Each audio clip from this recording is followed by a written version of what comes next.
In this video, we will continue with more geometric examples of optimization problems. So for our third example, we have Grady is flying a kite on 50 feet of string.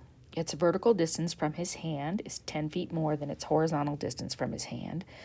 Assuming that the string is being held 5 feet above the ground, find its vertical distance from the ground. Actually, this is not a optimization problem, but it is a problem that's going to use the Pythagorean theorem. So we have Grady, we have his horizontal distance, we have his vertical distance, and we have his string. His string is 50 feet. Its vertical distance from his hand is 10 feet more than its horizontal distance from his hand. So because we're told that the vertical distance is 10 feet more than the horizontal distance, I'm going to let the horizontal distance be x, and then the vertical distance will be x plus 10. Now, let me change this just slightly because this is all from his hand. So I'm going to make his hands here. Okay. Assuming that the string is being held 5 feet above the ground, so this little distance here is 5, find its vertical distance from the ground. So let's first just use Pythagorean theorem here. We're going to have x squared plus x plus 10 quantity squared equals the hypotenuse, which is 50 squared. So multiplying this out, we get x squared plus 20x plus 100 equals 2500. So collecting like terms, we have 2x squared plus 20x. Subtracting 2500 gives us 2400 equals 0. I'm going to divide by 2. Just to make my numbers a little smaller because I notice that they are all even. And I will be able to factor this. X plus 40 and x minus 30 will give us our negative 1200 and our positive 10. And we get x is negative 40 and x is positive 30. Now in the context of this particular problem, x cannot be a negative value.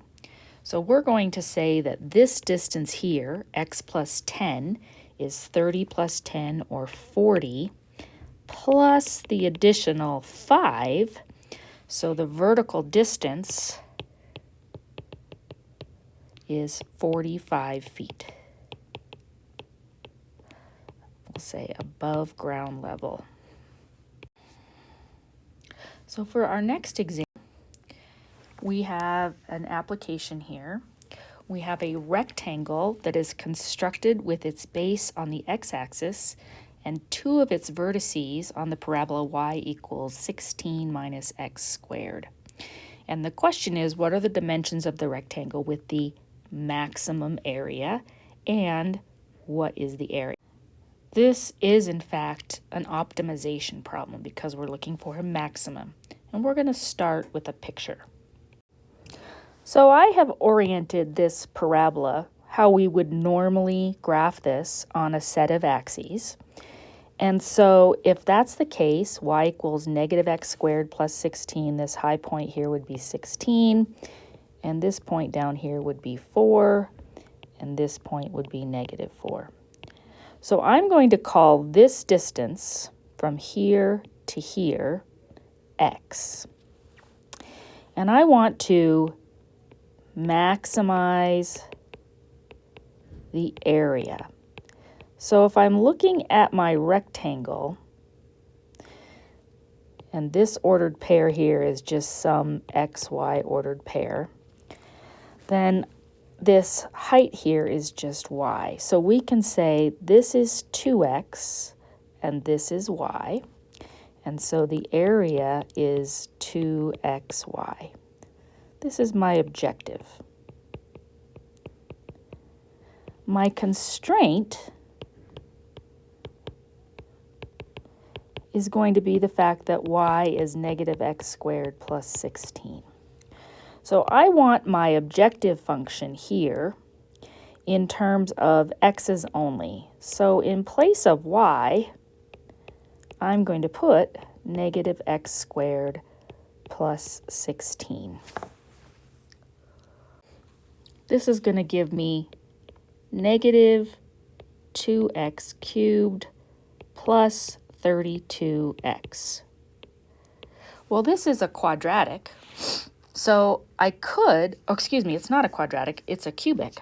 So what I would do is graph it to find the maximum. So in this particular case, if you graph it, it looks something like this.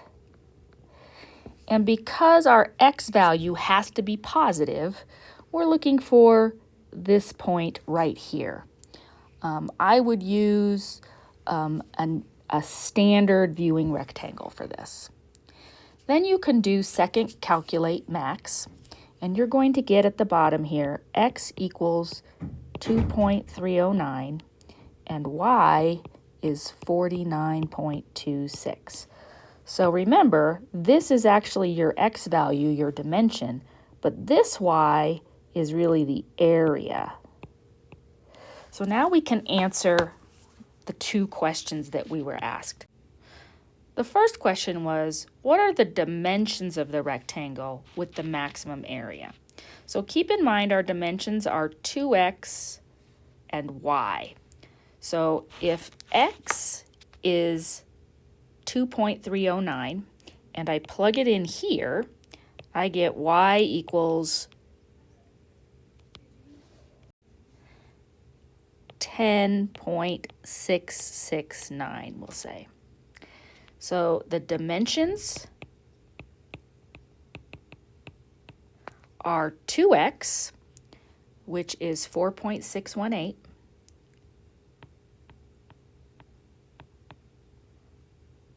by 10.669. And the maximum area is going to be 49.26 units squared. All right, let's take a look at another example. We have a can of garbanzo beans that has a surface area of 371 square centimeters, and the height is 12 centimeters, and we want to know the radius of the circular top. And we're going to round our answer to the nearest hundredths. So again, this is not an optimization problem, but the idea of setting this up will help you with optimization problems when you get to calculus. So my first thought on this is, what does a can of garbanzo beans look like? Well, it's just a cylinder,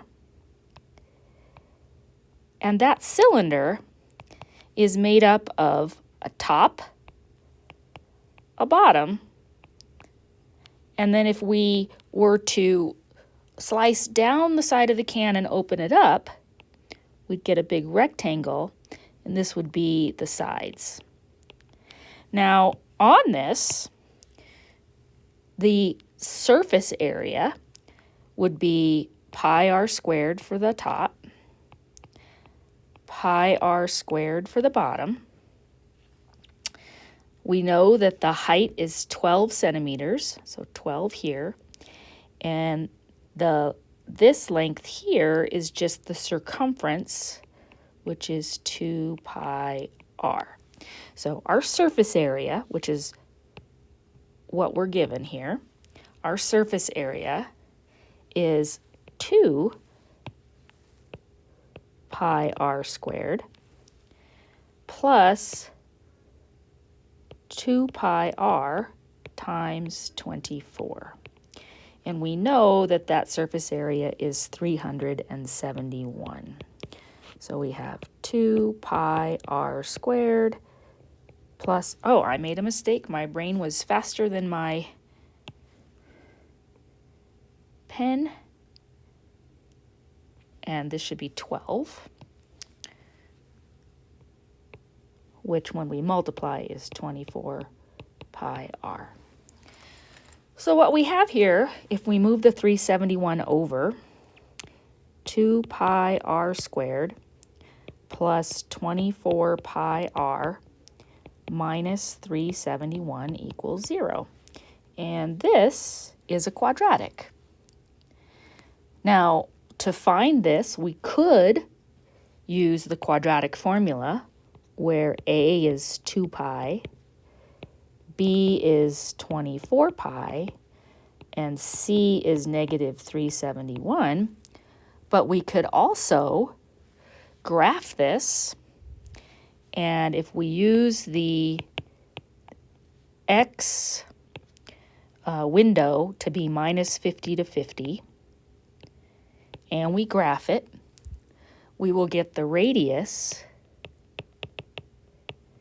is 3.749 centimeters. So remember, you do second calculate, and then solve, and you can find that radius. Because when we do this quadratic here, we're looking for the zeros. What makes this equal to 0? And keep in mind that your calculators are going to give you two different answers, but we know that the radius has to be greater than 0. Okay, this last optimization problem we're going to do on another video, so I will see you on that video. Thank you.